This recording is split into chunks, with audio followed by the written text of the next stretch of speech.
29 novembre 2011 et pour la 6e année, le festival Kinotaio proposait aux spectateurs français 16 films du cinéma japonais contemporain. Hervé Thébault nous présente le festival. Kinotaio, c'est en 2011 la 6e édition. Il y a 6 ans, c'était très novateur, voire un peu risqué de dire on va faire un festival du cinéma japonais. Alors c'est pas du cinéma japonais qui est risqué, mais c'était plutôt de le faire en numérique, parce qu'à l'époque, peu de salles étaient équipées, il fallait des maisons de la culture ou des choses comme ça qui soient équipées en vidéoprojection et pas spécialement des salles de cinéma vraiment.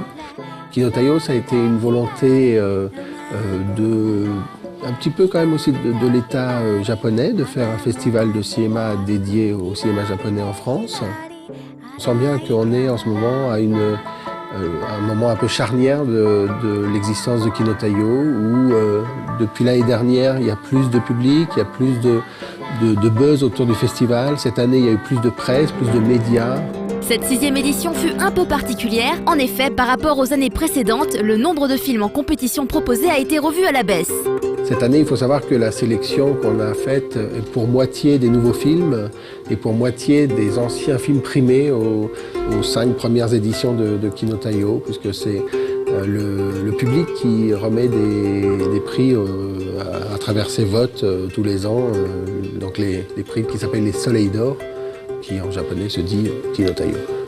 Organiser un tel festival, c'est tout sauf simple. Hervé Thébault nous dévoile un peu les coulisses de Kinotaio et les méthodes de sélection des films. On a un élément essentiel à Kinotaio qui est Megumi Kobayashi. Dans un premier temps, elle rencontre les distributeurs japonais à Cannes en général pour les films récents. Et puis après, il y a le comité de sélection visionne, cette année il y en a eu un peu moins, mais en moyenne une centaine de films. Donc on les visionne en fait chacun chez soi. La plupart du temps d'ailleurs, enfin c'est même pas la plupart du temps, tous en japonais non sous-titrés, ou quand ils sont sous-titrés en anglais. Donc voilà, on fait le choix comme ça, on fait une journée importante qui est la journée vraiment de sélection où chacun défend le film qu'il a envie, qu'il a le plus aimé. Donc c'est un peu une bataille pendant une journée. Et puis souvent il y a quand même un consensus sur un certain nombre de titres. Et une fois que les films sont choisis, on fait en général une liste un petit peu plus large que les 15 films qu'on veut. En moyenne, la sélection, c'est 15 films chaque année. Cette année, c'est 6 films nouveaux et le reste d'anciens films. Megumi et puis un certain nombre de personnes du conseil d'administration part en général mi-juillet à Tokyo pour finaliser les accords avec les distributeurs. Plus ça va, plus on arrive à avoir les films. C'est vrai qu'il y a 6 ans, on n'était pas connu au Japon et maintenant on commence à l'être beaucoup plus. Et maintenant, quasiment 100% de la sélection qu'on fait se retrouve dans la sélection finale et 100% sont des accords avec les distributeurs pour la sélection de l'année. Et puis après, Megumi a encore beaucoup de travail puisqu'elle doit sous-titrer les films, donc faire tout le travail de traduction des dialogues pour faire le sous-titrage. Ça prend à peu près 1 semaine, 10 jours par film, donc ça c'est un lourd travail. Et puis il faut être prêt pour le mois de novembre, l'édition. Parmi les 6 films qui étaient en compétition, 3 ont été récompensés. Le prix de la plus belle image a été remis à monsieur Fukagawa Yoshihiro pour son film Into the White Night.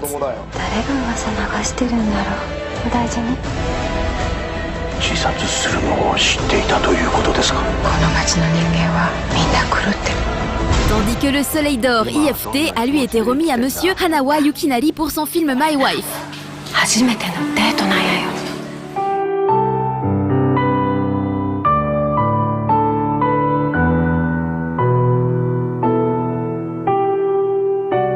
Le Grand Prix du Soleil d'Or Kinotaio, issu du vote du public, a lui récompensé le film Someday de Sakamoto Junji. C'est d'ailleurs à cette occasion qu'un hommage a été rendu à l'acteur principal, Harada Yoshio, décédé le 19 juillet 2011.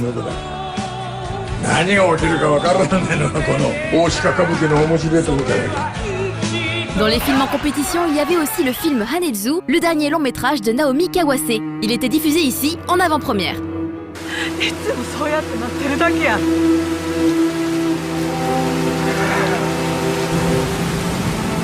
Parmi les réalisateurs présents dans le festival, le très sulfureux Sion Sono, connu en France depuis Suicide Club, venait de nouveau présenter son Coldfish, mais aussi Guilty of Romance. Il était accompagné par son actrice fétiche, Kagurazaka Megumi. Atypique, il ne cesse de nous entraîner dans des univers ténébreux d'une société japonaise en crise. On a souvent reproché au réalisateur d'utiliser parfois à l'excès la violence et l'érotisme dans la plupart de ses films. Cependant, la violence des images n'est pas gratuite mais sert à un propos, une réflexion. Ça, ikuyo. Coldfish に関して言うと、残酷シーンっていうのは実は主人公の気の小さな男の目線で必ず出てきているので、まさしく覗いている感じで、だと思います。他のシーンも意外と例えば、ギルティ・オブ・ロマンスにおける裸のシーンなんかも彼女が覗いていたりするような形で現れたりとかするので、なんとなく確かに覗きっていうのは確かに僕の中で重要なものになってるかもしれないですね、そういうシーンにおいて。Dans le film Guilty of Romance, l'actrice Kagurazaka Megumi effectue d'ailleurs une remarquable performance dans ce rôle de femme au foyer, s'enfonçant peu à peu dans le monde de la nuit et celui de la folie.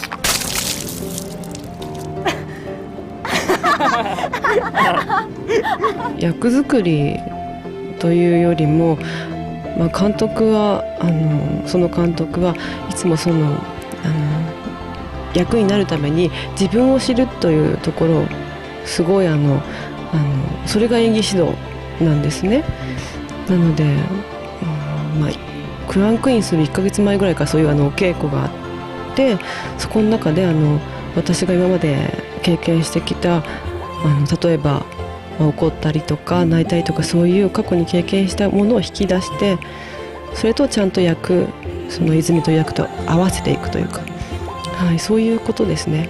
演技をうまくするとかそういうんじゃなくて。Encore une fois inspiré de la réalité, Lord of Chaos, sur la naissance du black metal norvégien, devait être le prochain projet du réalisateur. Les événements en ont cependant décidé autrement. Lord of Chaos の前に、来年の January に1本映画を作ろうと思って、それは、福島の、ラディオアクティビティに関する、sci-fi ムービーです。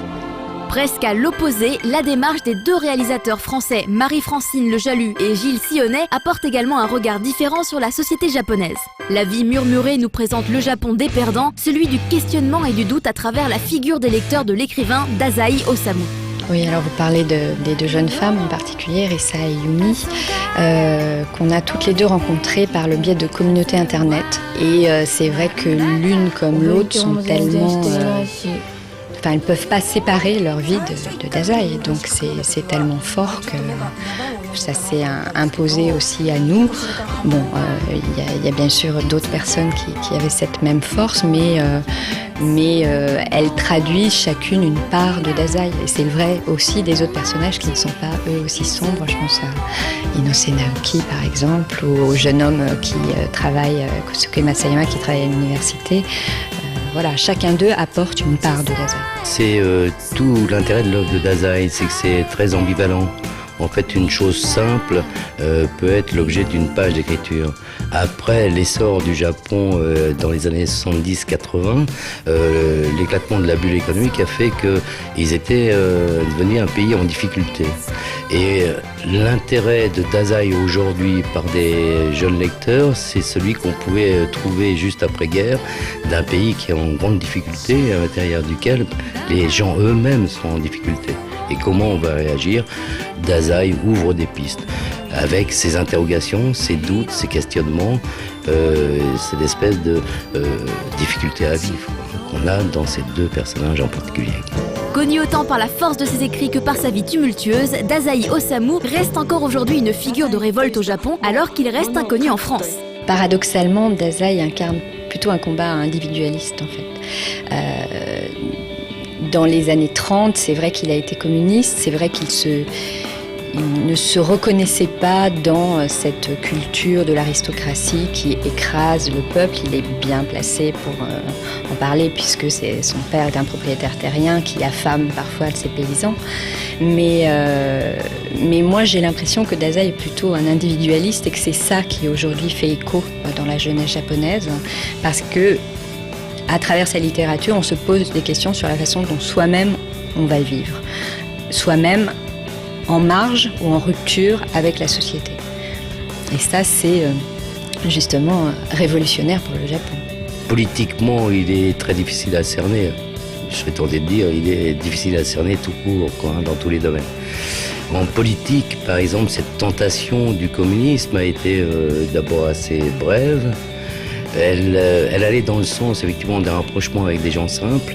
Et c'est vrai que tout jeune, il a été élevé par une jeune femme, une paysanne de la région. Et il dit à la fin de sa vie, eh bien oui, ma mère s'est taquée. Cette femme en question, qui est une femme extrêmement simple. En revanche, quand il se retrouve dans des cellules communistes, c'est pas forcément l'essentiel de sa vie, quoi, hein. Donc, politiquement, il est difficile à cerner, mais il est difficile à cerner dans sa totalité, quoi, hein. Donc, est-ce qu'on peut en faire un révolutionnaire au sens français du terme ? La Révolution française, avec tout ce que ça comporte et tout, certainement pas.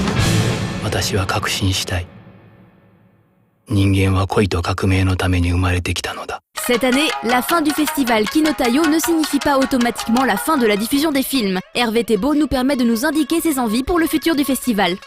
L'idée, c'est plutôt la salle, en fait, de pouvoir distribuer certains films, d'autant qu'on a déjà un catalogue avec les films des années précédentes, d'une 60aine de titres, qui sont sous-titrés, puisqu'on fait les sous-titres chaque année, et qui donc pourraient être accessibles aux salles de cinéma qui voudraient le programmer.